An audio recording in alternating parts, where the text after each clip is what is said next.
अस्सलाम वालेकुम दोस्तों, मेरा नाम है हसीब शफकत और आप देख रहे हैं हंसी टीवी।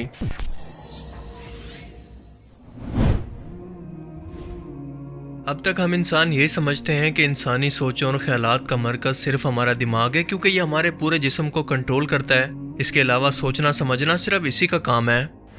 जबकि दूसरी तरफ इंसानी दिल जिस्म का एक ऐसा ऑर्गन है जो कि इंतहाई अहम है, जिसका काम पूरे जिस्म के अंदर खून की सप्लाई को बहाल रखना है, वरना कोई भी एक ऑर्गन ठीक से काम नहीं कर सकता और पूरे जिस्म की मौत वाक़या हो सकती है। ये बिल्कुल दिमाग के जितना अहम है। मगर सवाल यह है कि क्या दिल भी सोच सकता है? क्या ये भी फैसला करने की सलाहियत रखता है? या दिल और दिमाग का आपस के अंदर इंसानी सोचों और फैसला करने के लिए कोई कनेक्शन मौजूद है? अगर मेडिकल साइंस की बात करें तो मेडिकल साइंस इस पर अब तक कोई वजाहत नहीं रखती, बल्कि अब तक रिसर्च कर रही है कि इसके कनेक्शन को जान सके, क्योंकि ये बहुत ही कॉम्प्लिकेटेड है।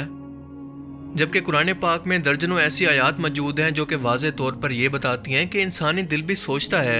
यही इंसान से अच्छे और बुरे फैसले करवाता है। और कुरान करीम का एक ऐसा मौजज़ा जिसने मेडिकल साइंस को हिला कर रख दिया कि इंसानी सोचों पर किसकी हुकूमत है, दिल की या फिर दिमाग की। आइए इस अहम तरीन सवाल का जवाब कुरान और मेडिकल साइंस की रोशनी में जानने की कोशिश करते हैं। कुरान करीम की इन आयात पर ज़रा गौर करें और इनका मतलब समझने की कोशिश करें कि अल्लाह फरमाता है कि हमने इंसान को पैदा किया और हम इसके दिल में उभरने वाले वसवसों तक को जानते हैं। वसवसे यानी ख्यालात को, जो कि दिमाग का काम है, लेकिन अल्लाह फरमाता है कि ये दिल के अंदर पैदा होते हैं। फिर अल्लाह फरमाता है कि हम इंसान की शारक से भी ज़्यादा इसके करीब हैं। शारक से मुराद है इंसान के दिमाग की सबसे अहम तरीन वेन, जो कि डायरेक्टली दिमाग से जुड़ी है, इसके करीब है और इंसान के सब ख्यालों, सोचों और वसवसों से वाकिफ है। मगर फिर भी अल्लाह फरमाता है कि इसके दिल में आने वाले वसवसों, ख्यालात को वो जानता है। लेकिन ऐसा कैसे मुमकिन हो सकता है? एक और जगह अल्लाह पाक फरमाता है कि वो लोगों के दिलों का हाल तक जानता है, भला वो नहीं जानता होगा जिसने इसे पैदा फरमाया। फिर फरमाया, इनके पास दिल हैं मगर वो इनसे सोचते नहीं। ये आयात मुबारक ये वाज़े तौर पर बता रही हैं कि इंसानी दिल भी सोचता है, वो समझ सकता है। अब तक मेडिकल साइंस ये समझती थी कि इंसानी दिल का इकलौता काम है जिस्म के अंदर खून को पंप करना, पर ऐसा नहीं है, क्योंकि हालिया खोज के मुताबिक इंसानी दिल एक इंडिपेंडेंट यानी खुद मुख्तार और मुकम्मल ऑर्गन है, जिसे हम अंग्रेजी के अंदर कहते हैं इंडिपेंडेंट एंड कंप्लीट। ये बिल्कुल हमारे दिमाग की तरह तो नहीं है, पर इसके अंदर अपना एक दिमाग मौजूद है। पर कितना और किस हद तक ये हमें अब तक नहीं पता। बस इतना पता चला है कि ये मौजूद है, इसकी अपनी यादाश्त भी है। और इस बात की तस्दीक ना सिर्फ अल्लाह कुरान पाक के अंदर फरमाता है, बल्कि इसकी हदीस मुबारक वाज़े तौर पर रसूलुल्लाह सल्लल्लाहु अलैहि वसल्लम के अल्फाज की सूरत में कुछ इस तरह से मौजूद है कि आपने फरमाया कि बेशक इंसान के जिस्म के अंदर गोश्त का एक ऐसा लोथड़ा मौजूद है कि अगर वो सही रहे तो पूरा जिस्म सही रहता है, और अगर वो बिगड़ जाए तो पूरा जिस्म बिगड़ जाता है। खबरदार रहो कि वो दिल है। इस हदीस मुबारक का मतलब है कि दिल एक फौजी कमांडर की तरह है, जो कि बाकी ऑर्गन्स को फौजियों की तरह काम करने का हुक्म देता है। और अगर ये कमांडर बिगड़ जाए तो फौज भी बिगड़कर मुकम्मल तौर पर तबाह हो जाएगी, यानी हमारा जिस्म। इंसानी दिल में मौजूद ये छोटा सा दिमाग 40,000 नर्व सेल से मिलकर बना होता है, और ये नर्व सेल वो होते हैं जिनसे हमारा दिमाग बनता है, और इसका पैगाम ले जाने वाला नर्वस सिस्टम भी।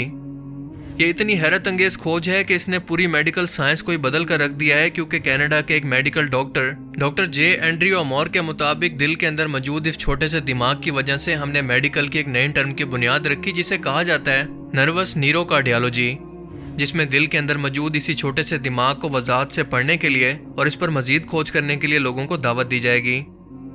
अपनी बात के लॉजिकल सबूत के अंदर वो कहते हैं कि जब भी इंसान दिल को धड़कन तेज या कम करने के लिए कोई सिग्नल भेजे तो वो अपनी मर्जी के मुताबिक रिएक्शन करता है, ना कि आपके रिएक्शन के मुताबिक। कभी कभार तो आपके दिल का रिएक्शन आपके सिग्नल के मुताबिक बिल्कुल उल्ट होता है। हम इसे अपनी मर्जी के मुताबिक कंट्रोल नहीं कर सकते, जैसा कि दिमाग को कर सकते हैं। इनके मुताबिक दिल और दिमाग एक दूसरे से केमिकल रिएक्शन की सूरत बातचीत भी करते हैं, और इन दोनों की सेहत या इनका आपसी कनेक्शन एक दूसरे को इफेक्ट भी करता है। मिसाल के तौर पर अगर दिल सैड है या वो टेंशन में है तो इसका असर इनके दिमाग पर भी होगा, और इसका बिल्कुल उल्टा भी, यानी दिमाग भी दिल के लिए बिल्कुल ऐसा ही महसूस करेगा। लेकिन क्या आप यकीन करेंगे कि आज से 1400 साल पहले नाजिल होने वाले कुरान करीम के अंदर अल्लाह पाक बिल्कुल यही अल्फाज दोहराते हुए फरमाता है कि अकल का जिम्मेदार और मकाम सिर्फ दिमाग नहीं बल्कि कल्ब यानी इंसानी दिल है, और इंसानी जिस्म में रूह के रुकने की जगह भी यही है। एक और जगह फरमाता है कि इनके पास दिल है मगर ये इनसे समझते नहीं हैं, یعنی اللہ تعالیٰ نے سوچنے سمجھنے کی نسبت دل کی طرف کی ہے، جس کی وجہ سے بعض لوگوں کو یہ غلط فہمی ہوتی ہے کہ یہ کام تو دماغ کا ہے، لہٰذا قلب سے مراد دماغ ہے۔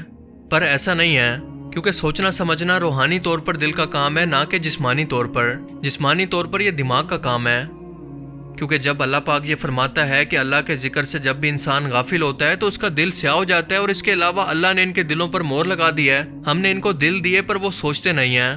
ذرا غور کریں کہ یہ سب چیزیں روحانی طور پر ہیں، جسمانی طور پر نہیں، جو اس بات کی طرف اشارہ کرتی ہیں کہ نہ صرف میڈیکلی طور پر بلکہ اصل میں روحانی طور پر دل سوچنے سمجھنے اور فیصلہ کرنے کا کام کرتا ہے، جبکہ دماغ جسمانی طور پر۔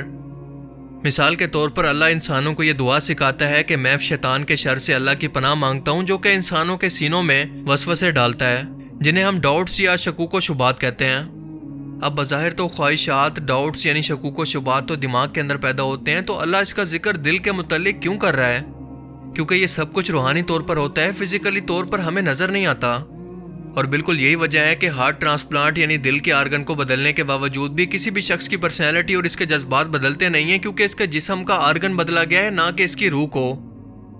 انسان کا کیونکہ دل ہی وسوسوں اور برے خیالات اور گناہوں کا مرکز ہے، اور اسی لیے بچپن کے اندر ہی رسول پاک صلی اللہ علیہ وآلہ وسلم کے سینہ مبارک کو چاک کر کے آپ کے دل مبارک کو باہر نکال کر اسے زمزم سے پانی سے دھونے کے بعد حضرت جبرائیل علیہ السلام نے اسے واپس لگا دیا۔